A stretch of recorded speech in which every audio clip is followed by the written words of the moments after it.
Napster, LimeWire, Kazaa, Morpheus, the unholy quartet of early 2000s music piracy. Back when free music came with a side of viruses and a dash of guilt. And by guilt, I mean absolutely none. Because who cared about copyright when we were rocking out to a poorly ripped version of In the End by Linkin Park? No one. That's who. Let's dive in. Napster kicked it off. The OG, the trailblazer, dropped in 1999 and changed everything. One moment, you're paying $18.99 for a CD with one good song. The next, you're downloading the entire Metallica discography while Lars Ulrich silently weeps.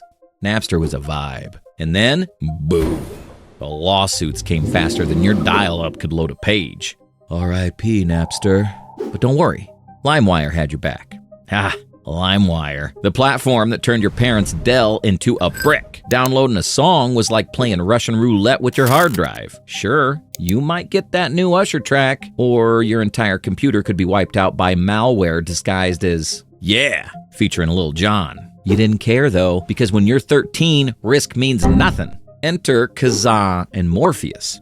Basically LimeWire, but with even more sketchy vibes. Kazaa claimed to be faster, better. Spoiler, it wasn't. It was just as sketchy and twice as shady. You'd think we'd learn. Nope. We were all in too deep. And let's not forget the chat rooms, where you could ask people for music directly. Imagine sliding into someone's server like, yo, anyone got Britney's new album? And some random dude named DarkLord87 replies, uploading now. The trust, the chaos. It was the Wild West of music. But once you had your pirated tunes, you needed Winamp. Winamp was king, the software that whooped the llama's ass. Yep, that was their tagline.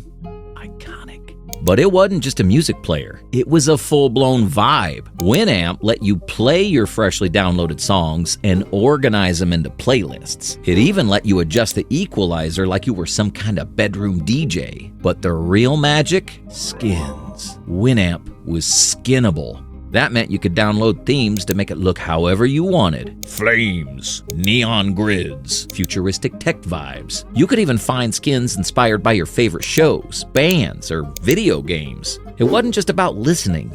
It was about looking cool while you did it.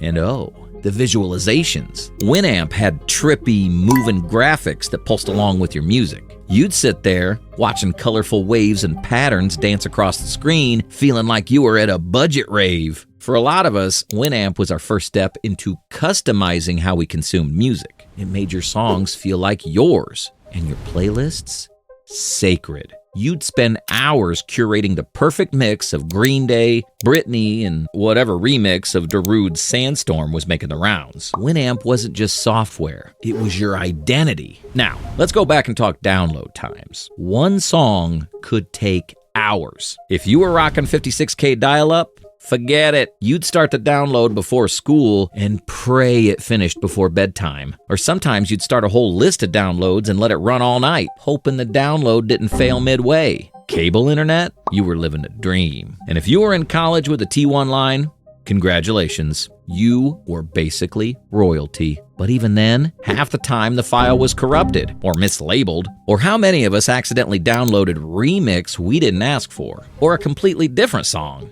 Hey, this doesn't sound like Green Day. Oh, it's Smash Mouth. Cool, I guess. And the viruses? A rite of passage. Everyone knew someone who had to explain to their parents why the family computer was suddenly a paperweight. No idea why it's broken, Dad. Weird, huh?